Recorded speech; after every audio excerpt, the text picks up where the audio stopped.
नमस्कार। साहित्य, संगीत और सिनेमा के YouTube चैनल पर आपका स्वागत है। मैं केशव राय आज एक ऐसे मंदिर में हूँ जहाँ मानव सेवा होती है और मानव सेवा इस समय सबसे बड़ी सेवा है। सेवा धाम में हूँ मैं आज। वहाँ के संस्थापक सुधीर भाई गोयल हैं और पिछले 32 वर्ष पहले इन्होंने सेवाधाम की यहाँ नींव रखी थी और मैं भी उसी समय से जुड़ा हुआ हूँ जब ये शहर में कोई शारीरिक, मानसिक या दृष्टिहीन व्यक्ति असहाय रहता था, उसको यहाँ पर शरण मिलती थी और उसको यहाँ पर जो आनंद आता था वो हमने शुरू से देखा है। और आज इस समय सेवाधाम में 600 बच्चे, बुजुर्ग, युवा सभी हैं, अलग अलग समस्या से ग्रसित हैं, लेकिन उन्हें यहाँ पर आकर ऐसा लगता नहीं है कि वो ग्रसित हैं। कोरोना काल में देखा है कि कई लोग जो भीतर से कमज़ोर थे वो बीमार हो गए या उन्होंने कुछ अलग निर्णय ले लिया और अपना जीवन समाप्त कर लिया। यहाँ पर पहले इतने परेशान थे, उसके बाद भी यहाँ भीतर से इतने शक्तिशाली हैं सभी लोग, क्योंकि सुधीर भाई उनकी जिस तरह से देखभाल करते हैं तो कोरोना काल में और दोबारा शक्ति मिली और कई लोगों ने इस बात को चर्चा की और रेखांकित किया कि यार सेवाधाम जो वाकई आश्रम में वहाँ पर ऊर्जा मिलती है, शक्ति मिलती है।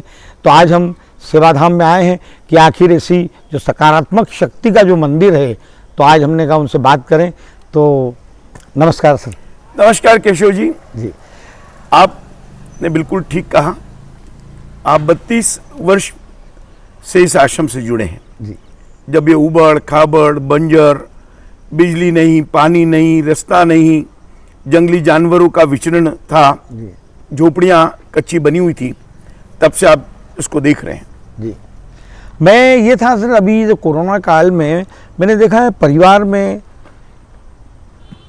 कई सदस्य बड़े परेशान। कुछ अखबारों में आता है किसी ने अपना जीवन समाप्त कर लिया, तो एक ही बात उदाहरण दिया जाता है कि देखो जाओ जरा सेवाधाम में, अगर आपको वाकई मनुष्य बनना है और मानवता और जीवन के अंदर जो आपको ऊर्जा मिलना है, शक्ति मिलना है, जीवन को कैसे जीना है। कोरोना काल 2-4 महीने में लोग परेशान हो गए, तो कई लोगों ने कहा और लोग आए भी आपके यहाँ। तो ये जो शक्ति है यहाँ की, शक्ति का और भक्ति का और जो ऊर्जा का, ये इसके बारे में ज़रा आप बताएं, कोरोना काल का यहाँ का अनुभव क्या है। देखिए केशव भाई, सेवाधाम आश्रम उज्जैन से 15 किलोमीटर दूर स्थित है। सामने 2500 वर्ष पुराना बिल्वकेश्वर महादेव है। उज्जैन का पश्चिमी द्वार है। गंभीर का किनारा है, जहां गंभीर उज्जैन की जीवन रेखा है, यहीं का पानी सब पीते हैं।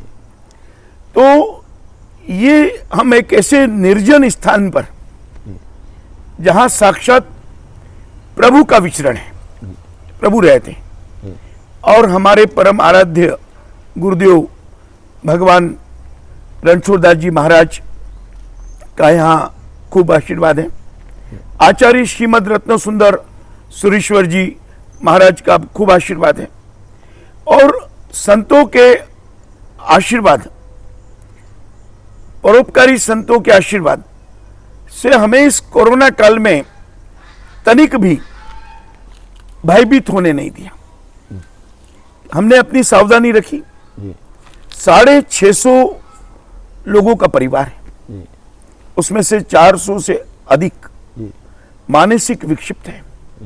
कैंसर, टीबी, HIV, मरणासन्न, बिस्तर ग्रस्त, इन लोगों को रखना एक बहुत बड़ा चुनौतीपूर्ण कार्य था। कभी कभी लगता था कि कहीं एक भी व्यक्ति यदि संक्रमण का शिकार हो गया तो इस 650 लोगों को संभालना बहुत मुश्किल हो जाएगा। लेकिन परमपिता परमात्मा की असीम कृपा से आज तक हम पूर्ण रूप से सुरक्षित हैं। पहले दिन से ही लॉकडाउन का जब पहला दिन चालू हुआ, हमने आश्रम के पूरे परिसर को लॉकडाउन में रखा। आना जाना सब कुछ बंद था, और हमारे पास तो रहने की भी जगह आधे लोगों तक भी नहीं है। जहां 650 लोग रहते हैं वहां 300 से ज्यादा लोगों को हम रख ही नहीं सकते। फिर भी डिस्टेंस नहीं रख पाए जी और इन लोगों को मास्क पहनाना भी संभव नहीं था। पहनाते थे, निकाल के फेंक देते थे। जी। इनको अपनी सूध नहीं, अपने वस्त्रों की सूध नहीं। जी सबको नहलाना, धुलाना, कपड़े पहनाना, खाना खिलाना। बहुत सारे लोगों को 100 से अधिक लोग अपने जो मल मूत्र है सब कपड़ों में त्यागते हैं। जी ऐसी स्थिति में हमने केवल एक ही बात को ध्यान रखा कि ये कोरोना काल करुण काल है। यहां परमात्मा की करुणा की वर्षात हमने होती हुए देखी क्या बात, वाह। और हमने देखा कि इस कोरोना काल में जहां यहां लोग रहते थे उसके अलावा भी बहुत लोग बाहर से आए। जी कई बुजुर्ग आए, कई माताएं आई, कई विक्षिप्त आए। एक खाचरोद के एसडीएम साहब ने फोन किया कि एक विक्षिप्त माता अपने नवजात शिशु के साथ सड़क पर पड़ी है, जी उसको भी हमने यहां लिया। मध्य प्रदेश शासन ने बच्चों के लिए सेवाधाम को क्वारंटाइन सेंटर घोषित किया। तो प्रदेश के विभिन्न स्थलों से मानसिक विक्षिप्त बच्चे, शारीरिक विक्षिप्त बच्चे यहां आए। ये सब सुनने में आया है सर कि जो बच्चे माता पिता से इतना पहले प्रेम करते थे, बाद में वो अपनी नौकरी में व्यस्त हो गए और माता पिता मान लीजिए बीमार हो गए तो वो आपके यहाँ छोड़ कर गए, फिर सालों तक वो मिलने नहीं आते थे, ना याद करते थे, ना फ़ोन करते थे। लेकिन कोरोना काल ने उनको अपने माता पिता की याद दिलाई और वो यहाँ मिलने आए। और उन्होंने ये भी कहा कि अब आप चलिए पिताजी माताजी, तो उन्होंने कहा नहीं, अब मैं सेवाधाम ही मेरा सब कुछ है, यही ये मेरा। बात बिल्कुल आप सत्य कह रहे हैं जी, तो इसके बारे में बताएं। क्योंकि बहुत सारे बच्चे जो अपने माता पिता को यहाँ छोड़ गए या माता पिता रुष्ट होकर यहाँ आ गए, उनको कोरोना काल में ये याद आया कि माता पिता ही प्रभु का दूसरा रूप है। क्योंकि मंदिर मत बंद, मस्जिद बंद, गिरजाघर गुरुद्वारे बंद, जी तो पहले तो वो किसी न किसी रूप में वहां जाकर भगवान को मना लेते थे। जी जी लेकिन जब घर में बैठ के उन्होंने आत्मचिंतन किया जी तो उन्होंने अपने आप को गिल्टी महसूस किया कि मेरे घर में मैं अपने परमात्मा स्वरूप माता पिता को जी भूल बैठा था। जी तो उनके फोन भी आए, 2-4 यहाँ मिलने भी आए, जी लेकिन माता पिता ने बोला बेटा हम यहाँ बहुत सुखी, जी बड़े आनंद के साथ है, जी तुमने पूछा यही हमारे लिए बहुत बड़ी बात है और तुम सुखी रहो। जी एक बच्चे ने मुझे फोन करके बोला कि मेरे पिताजी और मेरा 36 का आंकड़ा था, जी हम कभी आमने सामने नजर नहीं मिलाते थे जी और पिता मुझे नफरत करते थे और मैं पिता को नफरत करता था। जी लेकिन कोरोना काल में जी मैं मंदिर जाता था, जी मैं भगवान शिव का भक्त था, बंद हो गए मंदिर। एक दिन मेरे मन में विचार आया कि मैं अपने पिता को प्रणाम करूं,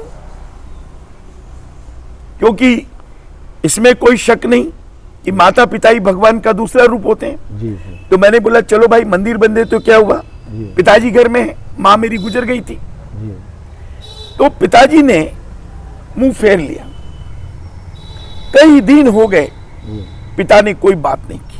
जी एक दिन मेरे साथ मेरी पत्नी और बच्चियां भी उनके चरणों में प्रणाम करने लगी। धीरे धीरे धीरे धीरे मैंने देखा कि पिता का गला रूंग गया और रोने लगे और हम सबको गले से लगा लिया। बोले मैं इसी दिन का इंतजार कर रहा था क्या कि मेरे बच्चे मुझे ये सम्मान दे और आज मुझे इस कोरोना काल की बदौलत ये सम्मान मिला। जी उन्होंने बोला बेटा आज से मेरा सब कुछ तेरा है। फिर उससे बोला, पिता बोले तेरा व्यापार व्यवसाय बंद हो गया, बच्चों की पढ़ाई लिखाई सब में खर्च बहुत है, तो आज से पूरी संपत्ति तेरी। तो कोरोना काल में ऐसा भी जीवन बदला। मैंने ऐसा भी सुना है कि जैसे यहाँ तो 600 लोग हैं, 700 लोग, बाहर भी आप 700-800 लोगों को रोज भोजन करा रहे हैं। तो हमने जब ये प्रतिक्रियाएं सुनी कि भाई सेवाधाम से हमको भोजन मिल रहा है, तो हमारे लिए तो ये स्वर्ण काल है। देखिए, तो ये लोग अपना पेट नहीं भर पा रहे थे, सेवाधाम ने यहाँ तो करा ही है, बाहर शहर में जो लोग भूखे थे। केशव जी, जी लॉकडाउन के पहले दिन से ही सदगुरु की ऐसी प्रेरणा हुई जी कि भूखों को भोजन कराना है। जी सदगुरु का कहना था कि भूखों को भोजन कराने से बड़ा कोई दूसरा कार्य नहीं हो सकता है। जी ये जो भोजन हम कराते हैं जी भूखे को, जी ये सीधा परमात्मा के मुख में जाता है। जी भगवान के मंदिर में चढ़ाते जी। हैं, वो तो हमारे मुख में जाता है, जी जी वहां भगवान खाता नहीं है। जी जी जी वो भावना से हम उसको खिलाते हैं, जी लेकिन ये परमात्मा के मुख में सीधा जाता है। जी जी इसलिए जी प्रेरणा हुई। पहले हमने 1000 लोगों का भोजन भेजा, जी 1500, 2000, 2500 तक का भेजा। कब से चल रहा है? शुरू से शुरू पहले दिन से 31 मई तक 1 लाख से ज्यादा भोजन का संकल्प था, वो पूर्ण हुआ। भोजन बेचते बेचते हमको लगा कि इससे बड़ा दुनिया में कोई काम नहीं है। हमने संकल्प लिया कि अब ये हमारा भोजन का क्रम नियमित चलता रहेगा, और आज भी चल रहा है। जी इसी दौरान गुरु पूर्णिमा पर एक और संकल्प आ गया जी कि भूख मुक्त उज्जैन अभियान। क्या बात, ओह यहां कोई भूखा न रहे, क्या बात, अरे भूखा न सोए, भूखा न रोए, भूखा न जाए। क्या बात, क्या बात। और महाकाल मंदिर, रेलवे स्टेशन, चामुंडा माता, प्रतिदिन हमारा भोजन जा रहा है, और लोग प्रतीक्षा करते हैं, लाइन में लगे रहते हैं। जैसे ही भोजन की गाड़ी जाती है और वो भोजन पाते हैं। सर आज सुधीर भाई, ऐसा आज की जो युवा पीढ़ी है इतनी बहुत बदल गई है समय के साथ, संस्कार, संस्कृति, सभ्यता, और लेकिन कोरोना काल ने उन बच्चों में भी संस्कार डाले हैं और याद कराए, जैसे दूरदर्शन के सीरियल में कराया। सेवाधाम में हम पहले भी देखते आ रहे हैं कि यहाँ पर जो इंग्लिश स्कूल हैं, कॉन्वेंट स्कूल है इंदौर के, भोपाल के, वहाँ से बसेस भर भर के आती हैं यहाँ पर। तो वो बच्चों में किस तरह से जब यहाँ देखते हैं तो क्या उनकी प्रतिक्रिया होती है? देखिए क्या है, क्योंकि जो बच्चे यहाँ आए वो विदेशों में भी आज पढ़ रहे हैं, नौकरी कर रहे हैं। बहुत सारे बच्चे जी इस कोरोना काल में हमारे संपर्क में हैं। जी कई बच्चे बोलने लगे, अंकल हमारे फालतू खर्च खत्म हो गए। क्या? किसी ने बोला, भाई जी हम तो महीने में 400-500 रुपया, 1000 रुपया जो है सिनेमा घरों में व्यतीत करते थे, लेकिन हमें लगता है कि अब देने में जो सुख है जी वो खर्च करने में नहीं, जी जी परोपकार में जो सुख है। जी आज ही एक आईटी में काम करने वाला बच्चा, जी जैन संप्रदाय का, जी उसने मुझे सुबह फोन किया, जी भाई जी आपके बारे में बहुत सुना है, जी मेरी अभी नौकरी तो नहीं है जी क्योंकि अभी तो सब छूट गया है, जी, लेकिन फिर भी मैं आपको छोटा सा कंट्रीब्यूशन भेजना चाहता हूँ। क्या बात, देखिए ये नई पीढ़ी। तो ये लोगों की सोच बदली है। जी मेरा तो ये मानना है कि कोरोना काल स्वर्णिम काल है। जी इसने व्यक्ति के व्यक्तित्व को बदल दिया, सोच बदल दी, रहन सहन, आचार विचार बदल दी। व्यक्ति को एहसास करा दिया कि मैं क्या हूं। आदमी सोचने लगा। मंदिर बंद, मस्जिद बंद, गुरुद्वारे बंद, चर्च बंद। जब ये सब धर्म स्थल बंद हो गए जी तो उसको ये महसूस हुआ कि मेरा परमात्मा कह रहा है कि तू कहां ढूंढता था मुझे, मैं तो तेरे अंदर ही हूं, तू अंदर ढूंढ मुझे। बाह्य जगत में परमात्मा का कहीं कोई स्थान नहीं है, स्थान तो हमारे अंदर है, पर हम अंदर देखते नहीं।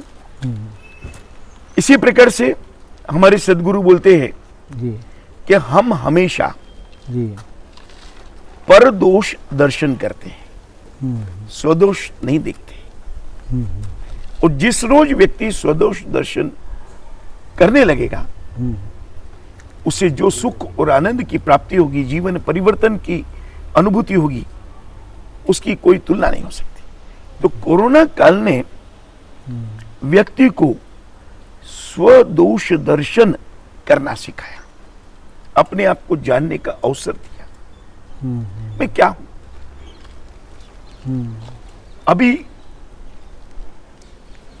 कल की बात है, इंदौर का एक बहुत बड़ा अस्पताल, उनके डॉक्टर रवि वर्मा जी मुझे फोन किया, सुधीर भाई एक विक्षिप्त महिला सड़क पर पड़ी है, 4-5 दिन से देख रहा हूं,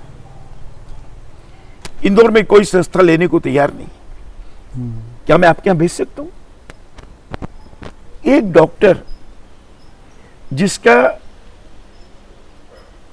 काम पैसा कमाना है, वो तो अपने मरीजों को से लूटने में लगे हैं। बहुत सारे डॉक्टर मजबूरियों का फायदा उठा रहे हैं। ऐसी परिस्थिति में डॉक्टर रवि वर्मा अपनी कार में 2 नर्सिंग स्टाफ के साथ, ड्राइवर के साथ उस महिला को भेजते हैं। शायद ये भी कोई कोरोना करके ही प्रेरणा है। मुझे एक और बात ये लगता है सर कि बड़े बड़े हॉस्पिटल में जो बड़े बड़े लोग जो भर्ती होते हैं, कई लोग ठीक भी नहीं हो पाते हैं, लेकिन सेवाधाम में उनसे ज़्यादा पीड़ित और रोगी व्यक्ति भी होते हैं, परेशान भी होते हैं, लेकिन यहाँ आने के बाद लगता ही नहीं कि वो इतने परेशान हैं। ये क्या कारण? देखिए क्या है, यहाँ जो सेवा का कार्य होता है जी एक तो पूरे मन से होता है, जी दूसरा यहाँ जब व्यक्ति आता है जी तो उसे हम भगवान के रूप में मान्य करते हैं जी कि परमात्मा के स्वरूप में वो यहाँ आया है। जी जी और यहाँ का जो वातावरण है, क्योंकि डर भी खत्म हो जाता है यहाँ, ये देखा है हमने। ये अस्पताल में आदमी डरता भी है। यहाँ का जो वातावरण है, जी यहाँ प्रेम, आत्मीयता क्या जी और विश्वास की त्रिवेणी बहती है। बिल्कुल सच है। यहाँ पर आप देखिए, जब हम सब वार्डों में जाते हैं, लोगों से मिलते हैं, जी तो सबके चेहरे खिले हुए हैं, जी हंसमुख हैं, कोई टेंशन नहीं है, कोई डर नहीं है, भय नहीं है। उनको ऐसा लगता है हम एक परिवार में एक साथ यहाँ रहते हैं। और शायद हमारी जो संस्कृति है, जी जो प्राचीन संस्कृति है, जी उसके दर्शन सेवाधाम में होते हैं। बिल्कुल सच है, बिल्कुल सच है। अभी एक कोरोना काल में भी जी परिवारों में उसी संस्कृति के दर्शन होने लगे हैं। होने लगे बिल्कुल। लोग घर के बाहर सुख देखते थे, जी जी जी। अब उन्हें घर में ही सबसे बड़ा सुख मिल रहा है। आपको विदेशों की संस्थाओं ने भी, लंदन वगैरह सभी जगह आपको आमंत्रित किया और वहाँ भी आपके उन्होंने कुछ विचार जाने, आपने भी वहाँ देखा। तो सेवा करने का विदेश में और यहाँ में क्या कुछ अंतर लगा, आपको एहसास हुआ? देखिए,